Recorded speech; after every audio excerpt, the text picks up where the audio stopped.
सोहळा आनंदाचा गजर विठुरायाचा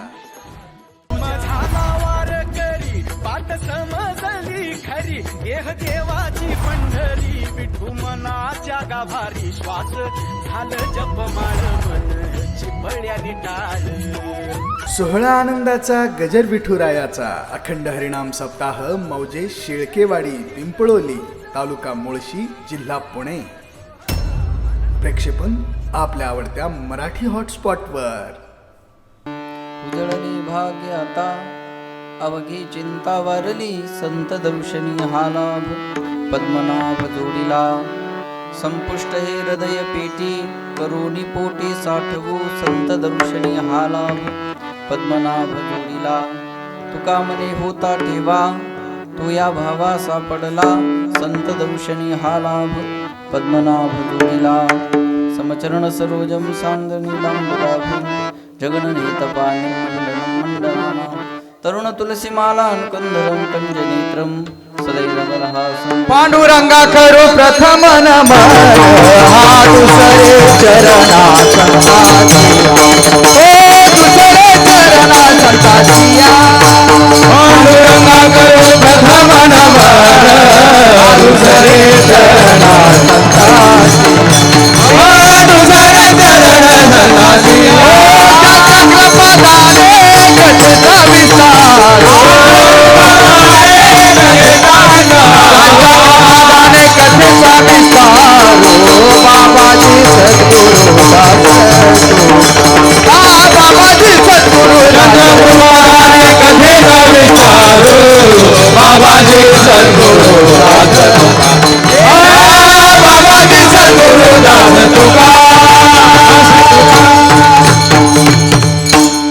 पांडुरंगा करू प्रथम नमन दुसरे चरण संताचिया त्यांच्या कृपादाने कथेचा विस्तार.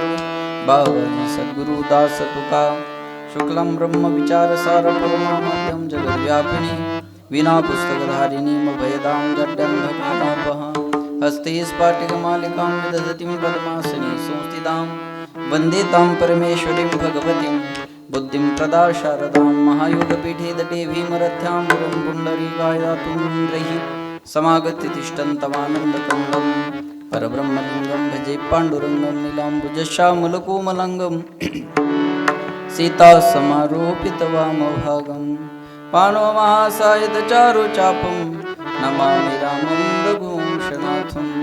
जय जय श्रीराधारमण जय जय नवलकिशोर जय गोपी चित्तचोर प्रभू जय जय माखन चोर जयांचे केले स्मरण होय सकळ विद्यांचे अधिकरण तेची वंदू श्री चरण श्री गुरुचे ते नमस्कारून आता उजळले भाग्य आता अवघी चिंता वारली संत दर्शनी हा लाभ पद्मनाभ जोडीला. प्रस्तुत प्राप्त प्रसंगी प्राप्तस्थळी चिंतनरूपी सेवेकरता निवडलेला अभंग याचे यावत भूतलावर जन्माला आलेल्या जडजीवाचा उद्धार करण्याकरिता आपला देह अखंड जिजीवन आणि वितराग संपन्न पंचमी निर्माते महाराष्ट्रभूषण देवनिवासी जगद्गुरु जगदवंदनीय सकल कंठभूषी ज्ञानेश्वरी जगद्गुरु तुकोबाराय यांचा उत्कृष्ट असा चार चरणाचा जीवनामध्ये झालेली संत भेटी आणि संत भेटीच्या भाग्यामुळं झालेली परमात्म प्राप्ती त्या परमात्म प्राप्तीच्या आनंदाचा अनुभव तुकोबाराच्या अभंगामध्ये मांडतायत. अभंगाचं विश्लेषण करण्याच्या अगोदर अल्पसा परिहार द्यायचा तो म्हणजे असा. पुण्यभूमी पावन क्षेत्र शेळकेवाडी गवारेवाडी या आपल्या गावामध्ये भगवान पंढरीश परमात्म्याच्या असीम कृपेने परमपूज्य आदरणीय अमृताश्रम स्वामी महाराज यांच्या आशीर्वादाने गावकरी मंडळीच्या परिसरातील मंडळीच्या सहकार्याने आणि गुणीजनांच्या उपस्थितीमध्ये सुरू असणारा हा शिवरात्रीचा महोत्सव आणि त्या महोत्सवातील ही कीर्तनाची सेवा परमभाग्याने माझ्याकडे आलेली आहे.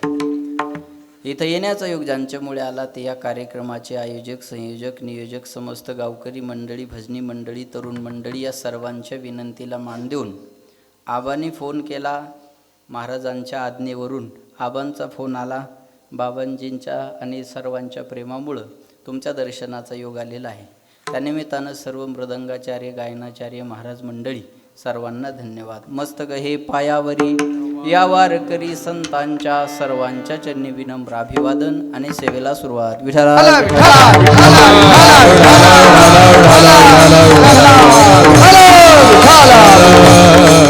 सेवेकरता निवडलेला अभंग तुकोबारायांचा आहे. जगद्गुरु तुकाराम महाराज या अभंगामध्ये संत भेटीच्या भाग्याचा अनुभव व्यक्त करतात. उजळले भाग्य आता. तुकाराम महाराज म्हणतात माझं परमार्थिक भाग्य आता उजळलं. का भाग्य उजळलं म्हणतात तर लक्ष द्या, माझ्या जीवनात एक चिंता होती, ती चिंता महाराज म्हणतात माझ्या जीवनात राहिली नाही. अवघी चिंता वारली.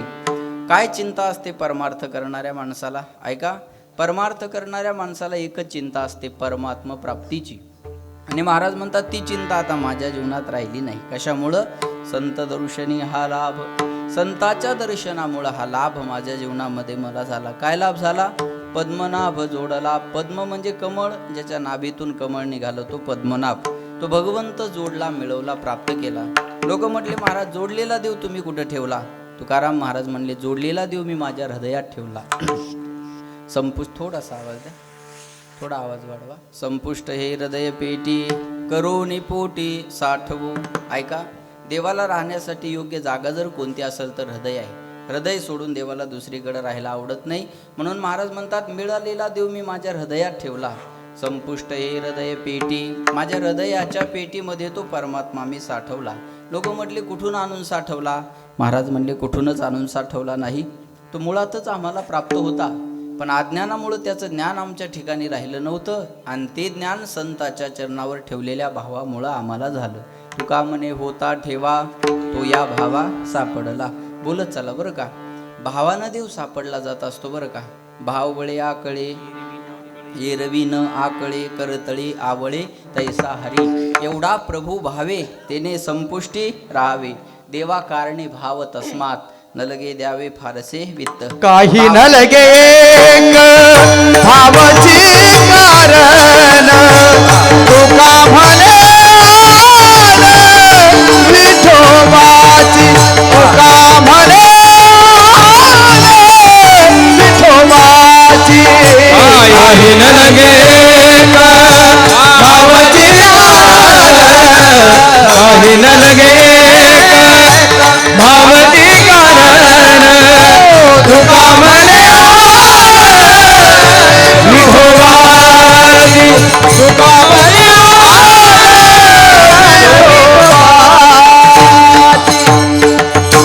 काही न लगे एक भावची कारण तुका म्हणे आन विठोबाची. यावे नासता अनेक पैसा धन वाहतसे आन विठोबाची. तुझी आन वाही नगा देवराया बहु आवडशी जीवा. त्या आवडीच्या परमात्म्याची आण घेऊन सांगतात की भावाशिवाय देव दुसरीकडे भेटत नाही. लक्षात ठेवा. म्हणून महाराज म्हणतात तो या भावा बोला बोला सापडला. मोकळं बोला, थोडा वेळच कीर्तन करणार आहे मी. सापडला हा शब्द कधी समोर येत असतो?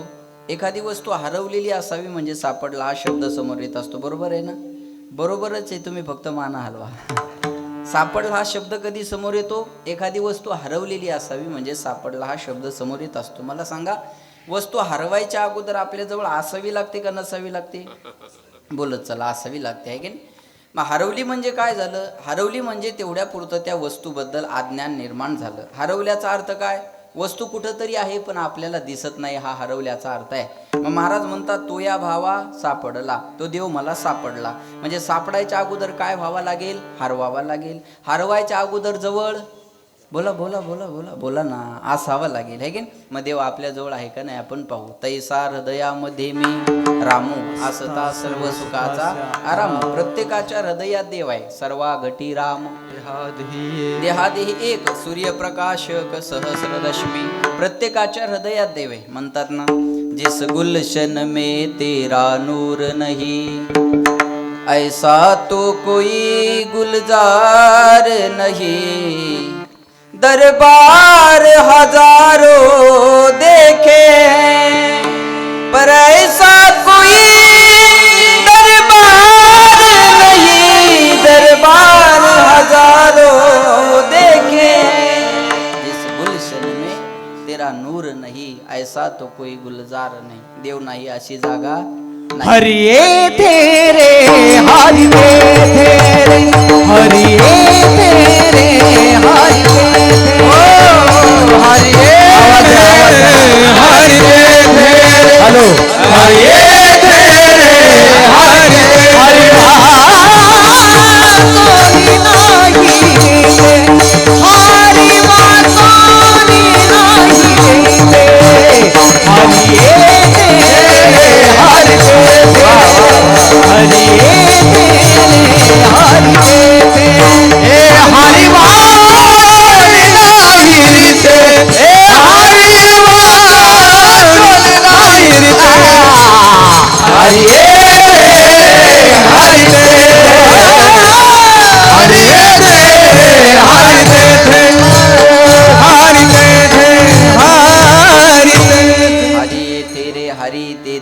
हरी विना नाही रीते रे, देवा विना काही नाही. विठ्ठल जळी स्थळी भरला, रीता ठाव नाही उरला. आजिम्या दृष्टीने पाहिला विठ्ठलची विठ्ठल, एरू मने काष्टी पाशानी सकळ आहे वनमाळी जेथे देते. भगवंत सर्व ठिकाणी आहे. मग कोणी म्हणाल महाराज देव आहे तर दिसत का नाही? बरोबर आहे ना, बोला ना, माना. देव आहे तर दिसत का नाही? कोरोना आहे का? बोला बोला बोला. आहे, आहे ना, आहे. मग कुणी कुणी पाहिला? हात वर करा बरं. पाहिला का? बोला, मोकळं बोला बरं. पाहिला का? नाही. मग नाही का? आहे. मग पाहिला का? मग नाही का? आता चालू देऊ का असंच? जे म्हणतं देव दाखव त्याला म्हणावं कोरोना दाखव. सोपं उदाहरण झालंय आता. देव दाखव म्हणता ना, मग कोरोना दाखव. बरोबर आहे. ऐका, न दिसणारा व्हायरस जर माणसं मारू शकतो, वाक्य लक्षपूर्वक ऐका, न दिसणारा व्हायरस जर माणसं मारू शकतो, तर याच्यातून फक्त न दिसणारा देवच वाचू शकतो, दुसरं कोणीच वाचू शकतो. म्हणून सप्ताहाची, म्हणून कीर्तनाची, म्हणून परमार्थाची गरज आहे. लक्षात ठेवा मला काय सांगायचंय. देव आहे ना, मग दिसत का नाही? ती पाहण्याची दृष्टी अजून आपल्याला मिळाली नाही म्हणून दिसत नाही. लक्षात ठेवा. मी उदाहरण सांगेन तुम्हाला. एका गुरुजीनं रोज पोरांना पाठामध्ये शिकवायचं, मकरंद दादा, आयम आत्मा ब्रह्म सर्वम खल्विदम ब्रह्म प्रज्ञानाम ब्रह्म तत्वमसी, ते ब्रह्म तू आहे, तू देव आहे, असं गुरुजीनं रोज पोरांना पाठामध्ये शिकवायचं. एक दिवस एक चिकित्सक पोरग गुरुजीकडे आलं. म्हणे, गुरुजी तुम्ही रोज आम्हाला पाठामध्ये मी ब्रह्म आहे, मी ब्रह्म आहे असं शिकवता, पण अनुभवायला येत नाही हो. गुरुजी म्हणले, बाळा आपण अनुभवाचं नंतर बघू, तो आपल्या वरच्या मजल्यामध्ये जा. आपलं कपाट आहे, त्याच्यात एक लोखंडाची डब्बी आहे, तेवढी डब्बी घेऊन माझ्याकडे. पोरगं गेलं, कपाट उघडलं, डब्बी घेतली आणि गुरुजीकडे आलं. गुरुजी लोखंडाची डब्बी. गुरुजी म्हणले, बाळा आता ती लोखंडाची डब्बी उघड आणि त्याच्यातला परीस काढून माझ्याकडे दे. हे बोलणं पडतंय का तुम्हाला? लोखंडाच्या डब्बीत परीस राहणं शक्य आहे का? बोला बोला बोला बोला. नाही. लोखंडाचा आणि परिसाचा स्पर्श झाल्याबरोबर लोखंडाचं काय होतं? सोनं होतं. सामान्य माणसाला कळतं. पोरगं म्हणे, काय बोललात गुरुजी? गुरुजी म्हणले, बाळा ती डबी उघड आणि त्याच्यातला परीस काढून माझ्याकडे दे. पोरगं म्हणे, तुमच्या मेंटल हॉस्पिटलच्या गोळ्या संपल्या का? काय बोलता तुमचं तुम्हाला तरी कळते का? पोरं आता फॉरवर्ड आहेत महाराज, हे हुशार लेकर आहेत, आहे की नाही? 12वीचा निकाल लागला आणि एक पोरगं घरी आलं. घरी आल्यावर बापाला म्हणे, बाबा आपल्या गल्लीतली पोरं ढिगाणं नापास झाली. म्हणे, बाबा ढिगाणी. बाप म्हणे, तू? मी सुद्धा त्याच ढिगात आहे म्हणे. बाप दुसरीकडे शोधायची गरज नाही. एक पोरगं बापाला म्हणे, बाबा मला बुलेट पाहिजे. बुलेट गाडी? बाबा मला बुलेट पाहिजे. बाप म्हणे, अरे देवान 2 पाय कशाला दिले? ते म्हणे, एक किक माराय, एक गेअर टाकाय, फॉरवर्ड आहे, बस डोक्याला लावायचं कामच नाही. पोरगं म्हणे, काय बोलताय तुमचं तुम्हाला तरी कळतंय का? गुरुजी म्हणले, बाळा तू सांगितलं तेवढं कर. पोरांनी डबी उघडली, ऐका, आणि खरंच त्या लोखंडाच्या डब्बीत परीस होता. कोणी म्हणलं आता महाराजाला दवाखान्यात न्यायची वेळ आली. थोडा विश्वास ठेवा.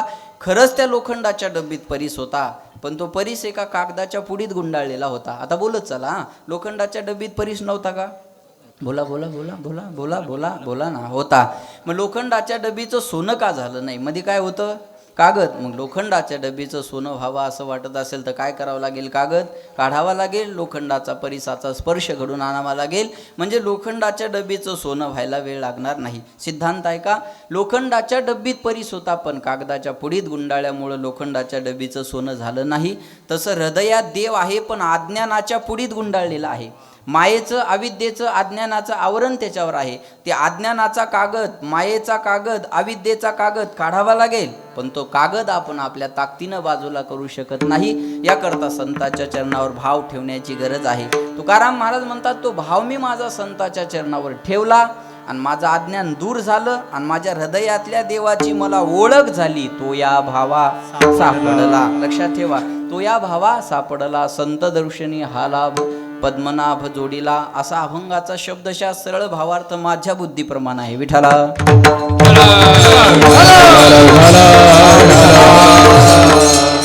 प्रत्येक माणसाच्या जीवनातले 2 दिवस महत्त्वाचे असतात. मोकळं बोला. एक येण्याचा दिवस आणि दुसरा जाण्याचा दिवस. ज्याला येण्याचा दिवस मिळतो त्याला जाण्याचा दिवस हा निश्चितच मिळत असतो. ज्याचं बारसं झालं त्याचं कधी ना कधी तेरसं होणार आहे, याच्यात काही शंका नाही. आया है सो जाएगा राजा रंक फकीर, कोई सिंहासन चढ गया कोई बांध गया जंजीर, येत नाही उरू आले अवतार येरते पामर जीव किती. अवतारांना अवतार कार्य संपून जावं लागलेलं आहे.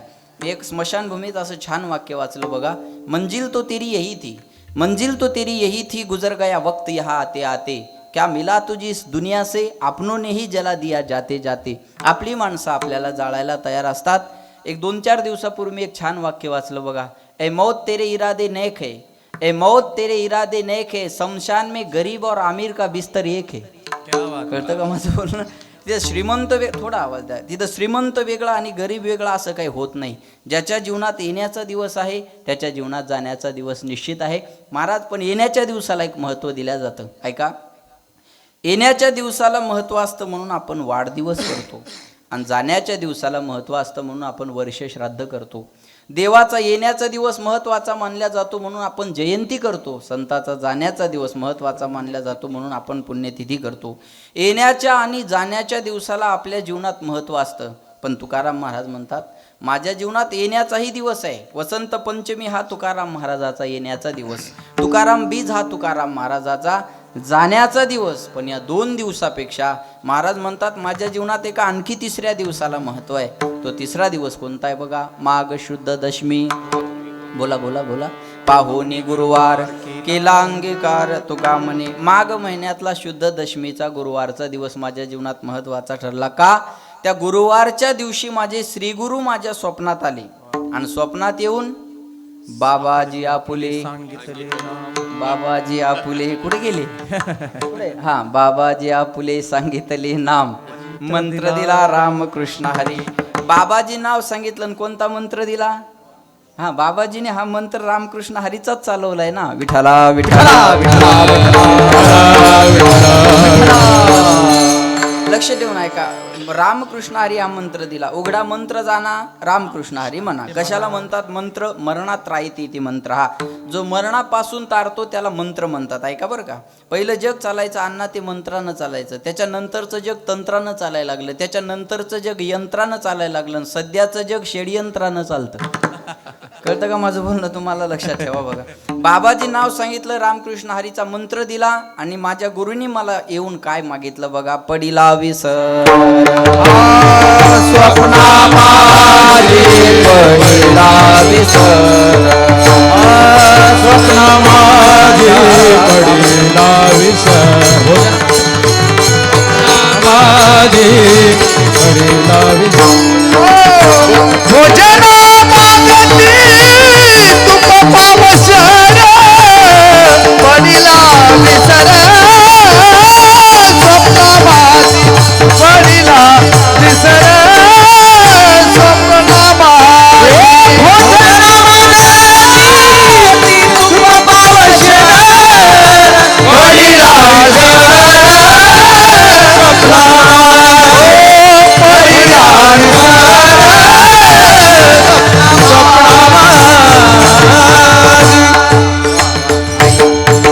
बोलत चला. भोजना मागती, थोडा आवाज द्या. भोजना मागती तुप पावशर, पडिला विसर, स्वप्ना माझी. तुकाराम महाराज म्हणतात माझे गुरु माझ्या स्वप्नात आले. स्वप्नात येऊन काय मागितलं? तूप मागितलं. आणि किती मागितलं? पावशर. थोडं झालं या जमान्यात पावशर तूप. आता तूप म्हणलं की चूप, तूप म्हणलं की बोलायचं नाही. एक पंक्तीनं पळत होतं तूप तूप तूप तूप तूप. त्याला म्हणलं वाढ ना, म्हणे वाढायचे दिवस गेले, आता ऐकायचे दिवस आहे. आज तुपाची एवढी वानवा आहे, भांड्याच्या दुकानात गेलं तर दुकानदाराला म्हणावं लागतं तुपाचा चमचा द्या. ऐका बरं. भाजीचा चमचा वेगळा, तुपाचा चमचा वेगळा, गावातला चमचा या दोन्हीपेक्षा वेगळा. त्याला कळलं त्याला धन्यवाद, बाकीच्या परसाद घेतल्याशिवाय जाऊ नका. लक्षात ठेवा. थोडा आवाज द्या. जो कुठंतरी खोल असतो तो भाजीचा चमचा, जो कुठंच खोल नसतो तो तुपाचा चमचा. वाढलं पडलं तरी थेंबभर पडावं, आज ही तुपाची वानवा आहे. चमच्याबद्दल मी आणखी एक बोलेल. आईस्क्रीम खाल्लात का कधी तुम्ही? बोला बोला बोला. कशाने खाता? चमच्याने खाता. बरं, आईस्क्रीम खाल्ल्यावर चमचा खिशात ठेवता का फेकून देता? फेकून देता. चमच्यानं लक्षात ठेवलं पाहिजे, काम झाल्यावर आपली अवस्था अशीच होणार आहे. चपर चपर करून फायदा नाही महाराज, आहे की नाही? अजून एक बोलू चमच्याबद्दल. ऐका. चमच्याचा एक दुर्गुण आहे, तो ज्या भांड्यात जातो त्या भांड्याला रिकामं करतो, हा चमच्याचा दुर्गुण आहे. मग ज्याला रिकामं व्हायचं नाही त्यानं चमच्यापासून सावध राहायचं. विठाला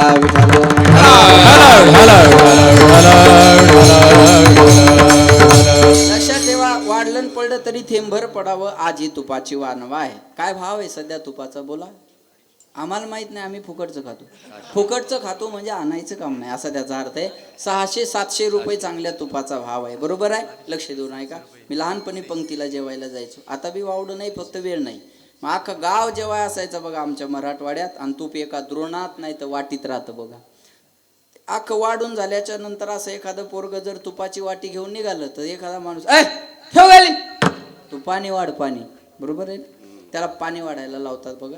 एकच माणूस असतो तूप वाढणारा, सर्व वाढून झालं की त्याला बोलवतात, त्या शामरावला बोलवा, त्याच्याशिवाय हे तुपाचं जमणार नाही. त्याला बोलवणार, अशा बाया मागं करणार, या हातात वाटी धरणार, चारही बोटं एकदाच बुडून घेणार, असं पळत राहणार पंक्तीनं. ज्याच्या नशिबात असेल त्याच्या नशिबात एखादा थेंब पडतो. आज ही तुपाची वानवा आहे.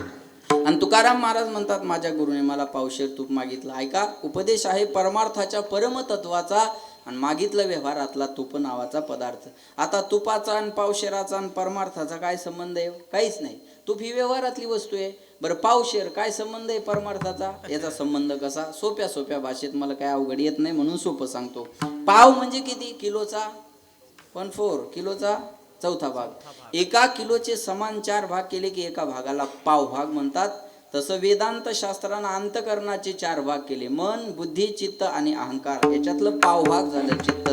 याच्यातला एक भाग झाला चित्ताचा. जसं लक्ष द्या, जसं व्यवहारात तूप सार आहे तसं परमार्थात चित्त सार आहे. चित्त नाही नामी तरी ते व्यर्थ. Body present, mind absent. शरीरानं सर्वच माझ्या पुढे बसलेले आहे, पण कुणाचं चित्त कुठे काय सांगता? लोक कीर्तनात असे बसतात का तिथून महाराजही दिसावा आणि चप्पलही दिसावी. चित्त नाही नामी तरी ते सेंटर पॉइंट, दोन्हीचा मध्य साधावा लागतो. लक्षात ठेवा. मला काय सांगायचंय, ते चित्त तुपाप्रमाणे आहे. जसं व्यवहारात तूप सार आहे तसं परमार्थात चित्त सार आहे. मृदू सभा हे नवनीत, तैसे सज्जनाचे चित्त. ऐका, ते चित्त माझ्या गुरुने मला मागितलं. कधी? माघ महिन्यातल्या शुद्ध दशमीच्या गुरुवारच्या दिवशी माझे गुरु माझ्या स्वप्नात आले. बाबाजी नाव सांगितलं, रामकृष्ण हरीचा मंत्र दिला. माझ्या गुरुने माझं चित्त मला मागितलं. माझ्या गुरुचं मला स्वप्नात दर्शन झालं. तो दिवस माझ्या जीवनात भाग्याचा ठरला. त्या दिवशी माझं भाग्य उजळलं. हे अभंगाच्या उजळले भाग्य आता वघी चिंता वारली, हो वघी चिंता वारली, अवघी चिंता वारली. उजळले भाग्य आता अवघी चिंता वारली, अवघी चिंता वारली,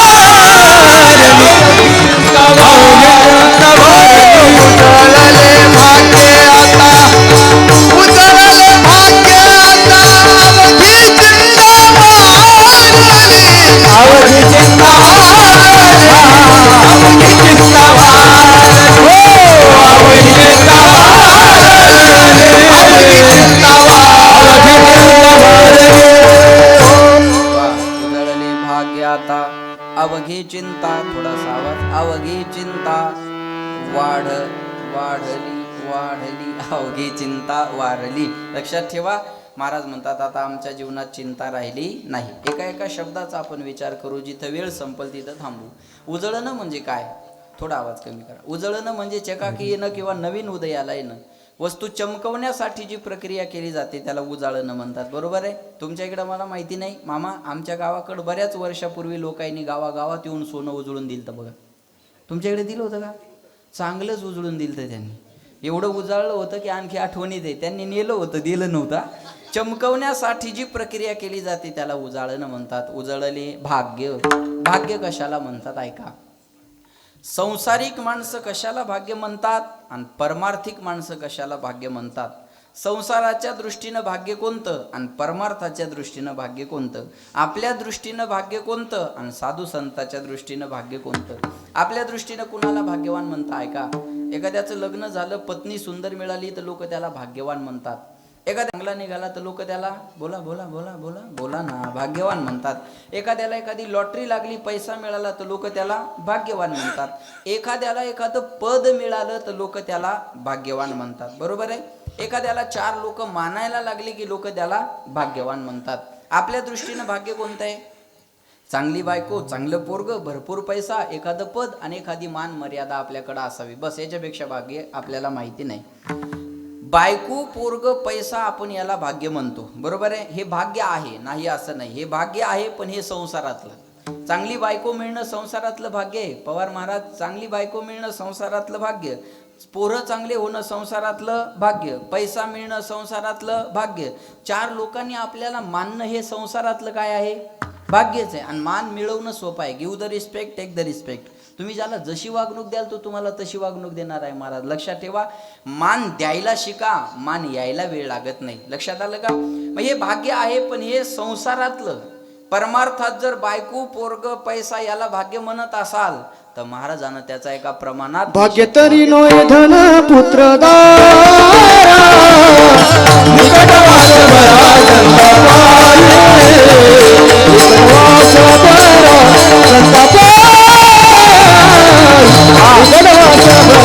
भाग्य तरी नोय धन पुत्र दारा निकट वास बरा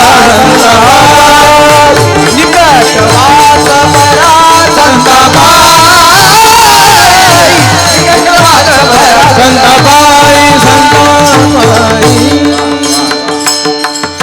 बायको, पोरग, पैसा आपण याला भाग्य म्हणत असाल तर महाराजांना त्याचा निषेध केला. भाग्य तरी नोहे धन, बोला, पुत्र दारा, दारा म्हणजे बायको.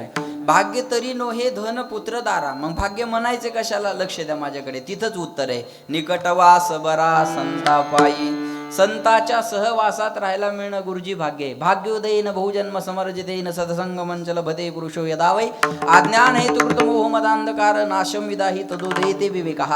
अनंत जन्माच्या भाग्याचा उदय झाल्याच्या नंतर सतशास्त्राचं श्रवण घडत असतं, साधूची संगत घडत असते. तुम्ही शेळकेवाडीची मंडळी भाग्यवान आहात की 1 दिवस नाही, 7 दिवस नाही, वर्षानुवर्ष तुम्हाला एका महात्म्याच्या संगतीत राहायला मिळतं. हे तुमचं भाग्य आहे. भाग्य याला म्हणा, लक्षात ठेवा, भाग्य याला म्हणायचं. संताच्या सानिध्यात राहायला मिळणं याला म्हणायचं भाग्य.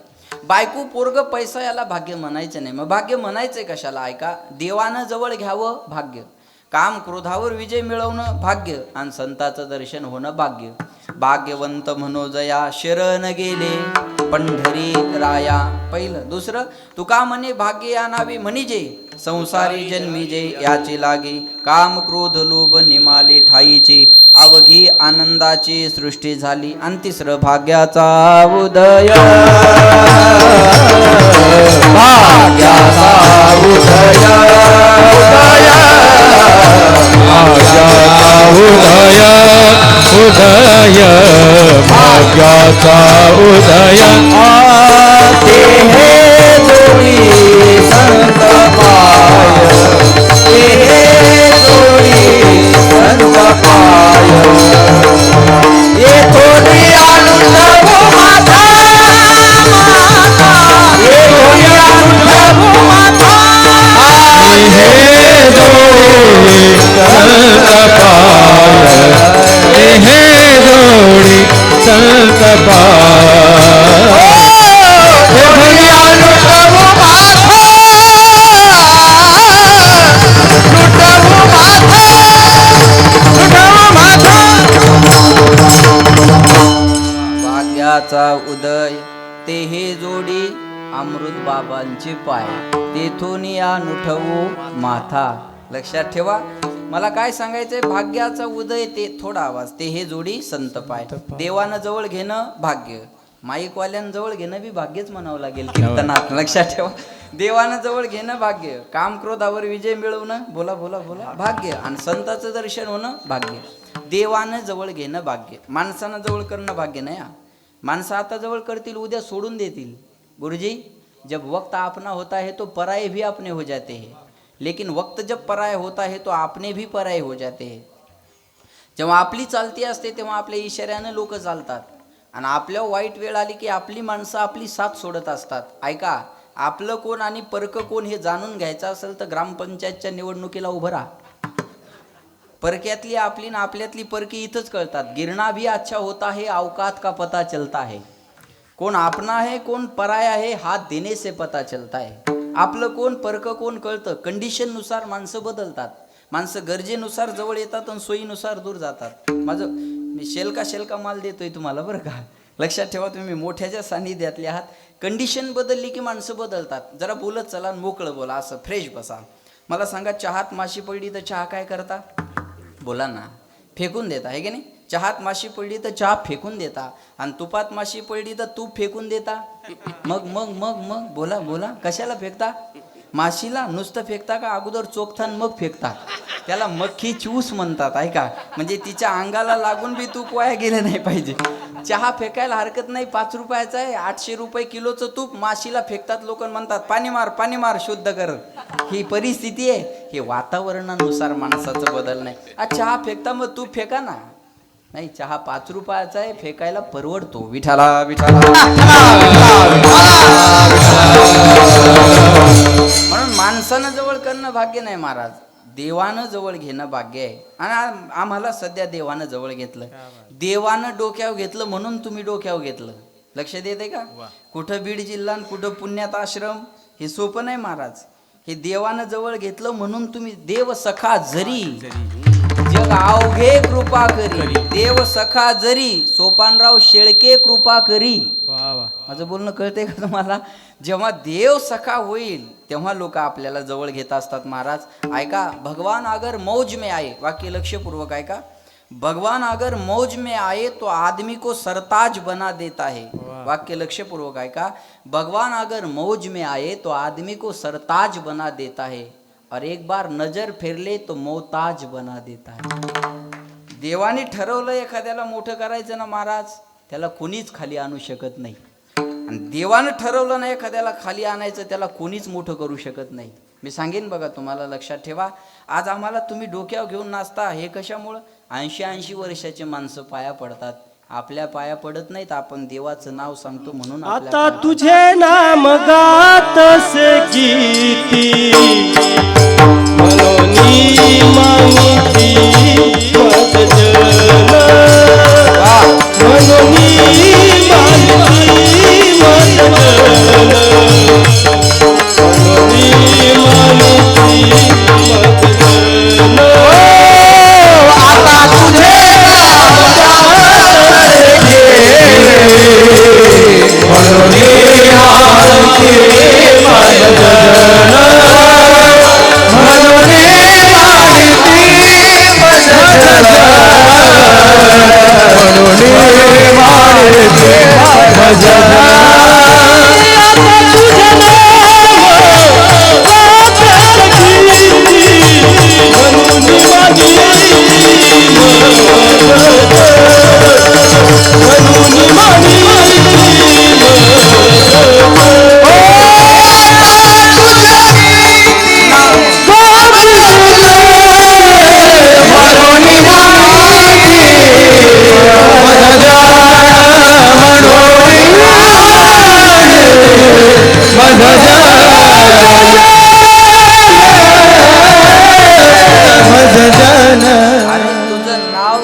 आता तुझे नाम गातसे चित्ती, मनोनी मानिती मज जन.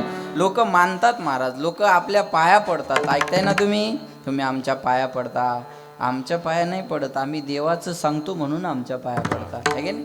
या महाराष्ट्रातल्या कोणत्याही कीर्तनकाराला माझं चॅलेंज आहे, त्यानं माऊलीचं तुकोबारायाचं नाव न घेता मोठं होऊन दाखवावं महाराज.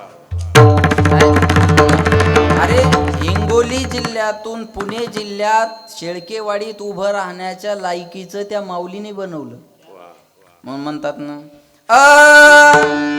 मुझे तूने मालिक बहुत कुछ दिया है, मुझे तूने मालिक बहुत कुछ दिया है, तेरा शुक्रिया है, तेरा शुक्रिया है, मुझे तूने मालिक बहुत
संतांचं भाग्य. ऐकताय ना, देवानं जवळ घेणं भाग्य, काम क्रोधावर विजय मिळवणं भाग्य. कसं जगायचंय ऐका. कभी चोरी लालच का ना करो, जीवन में व्यवहार, जीवन के दिन चार, ये गांठ की हानि है आग ना बुझे बारंबार, जीवन के दिन चार. संतों की वाणी है वेदों का ये भेद, जिस थाल में खाओ उसमें करो नाचे, ये सत्य जो जाना हो गया उसका बेड़ा पार, जीवन के दिन चार. कभी चोरी लालच का ना करो, जीवन में व्यवहार, जीवन के दिन चार. विठाला विठाला विठाला विठाला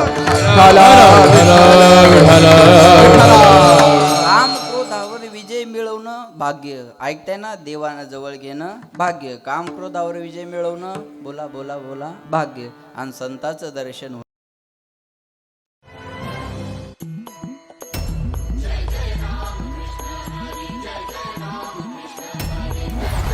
सोहळा आनंदाचा गजर विठुरायाचा. झाला वार करी पाठ समजली खरी, देह देवाची पंढरी विठू मनाच्या गाभारी. श्वास झालं जपमाळ मन चिपळ्याने टाळ. सोहळा आनंदाचा गजर विठुरायाचा अखंड हरिनाम सप्ताह मौजे शिळकेवाडी पिंपळोली तालुका मुळशी जिल्हा पुणे. प्रक्षेपण आपल्या आवडत्या मराठी हॉटस्पॉटवर.